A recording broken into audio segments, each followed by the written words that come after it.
So, we're going to talk today about creating effective thumbnails, which is a part of being an artist and creating in the artistic process.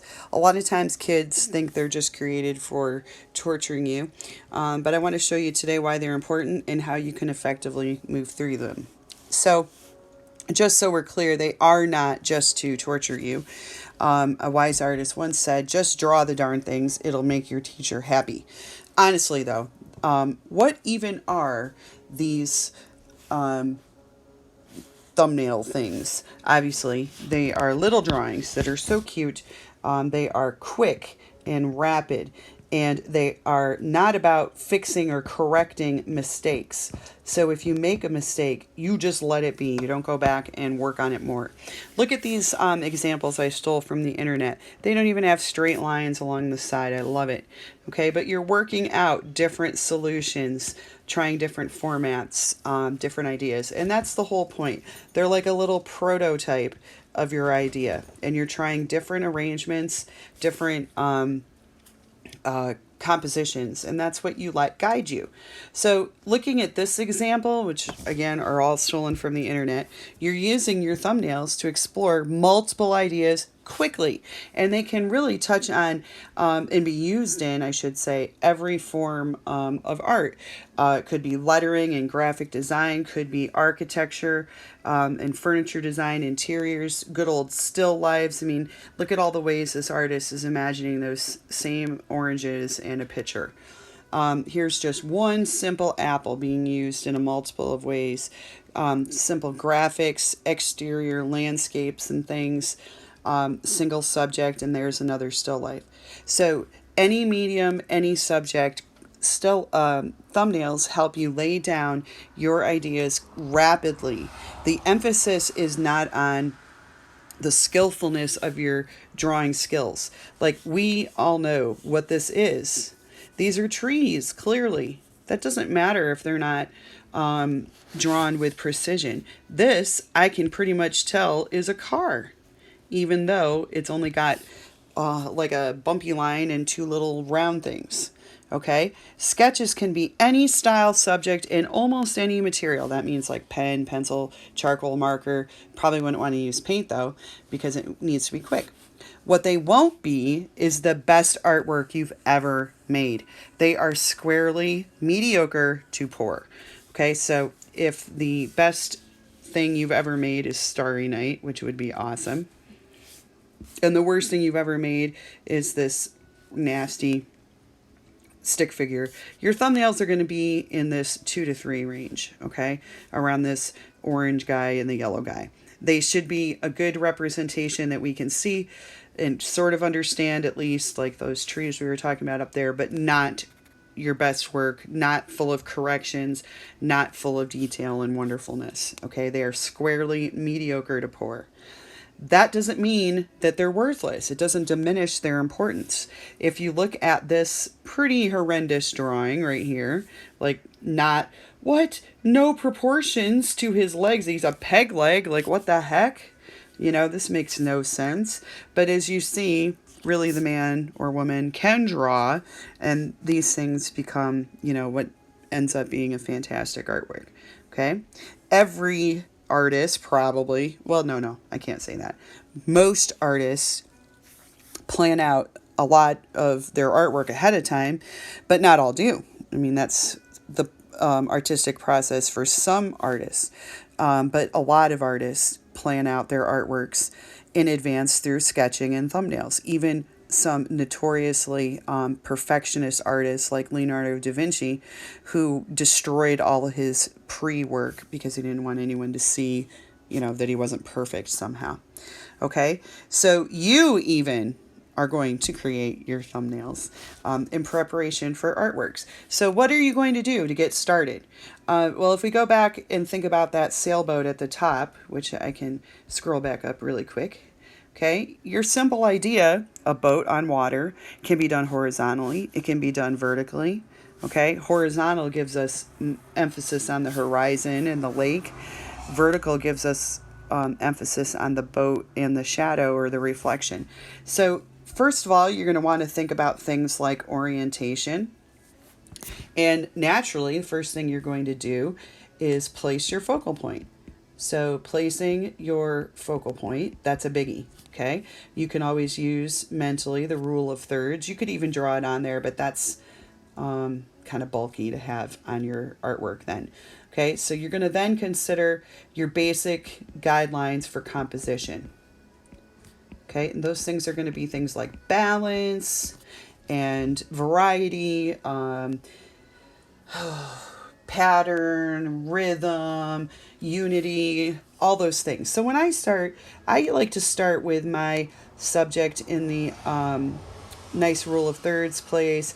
I usually like to have things kind of pointing at it, keeping this really general so that all my classes, all my students could look at it. These are roses. I like to have things pointing to it, so I'm dividing the space in the back. I'm touching and breaking the plane. That's another thing you're going to need to do. Okay, breaking the plane means making sure that you reach out your subjects or the lines here, see, and touch. It's even better when you do it with subjects. The outside edge on at least 3 sides so that you don't end up with like a floating rectangle, okay, where nothing touches. All right, so you're doing things like placing your focal point, you're looking at the guidelines, you're breaking the plane. You want to make sure it's 75% full, okay? And then I'm like, all right, I'll move on to the next one because that was a pretty decent one.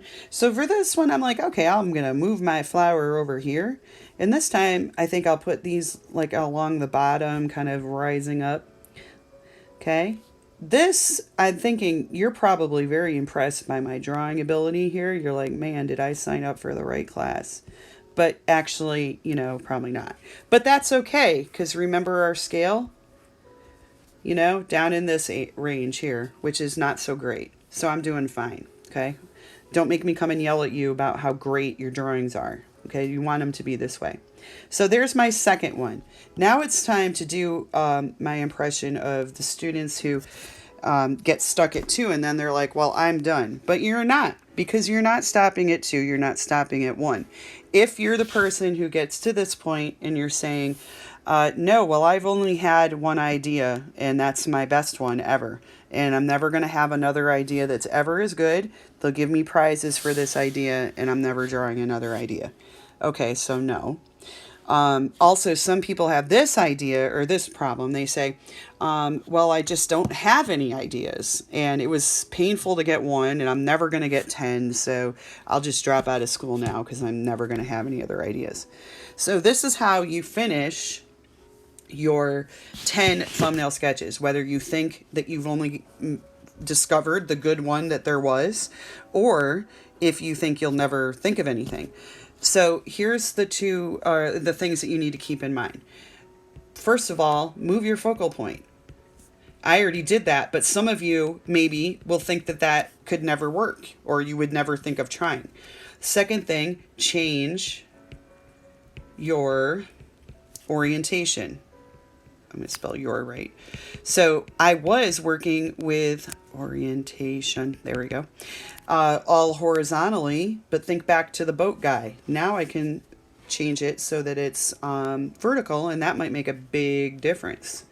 Okay. Secondly, focus on different guidelines.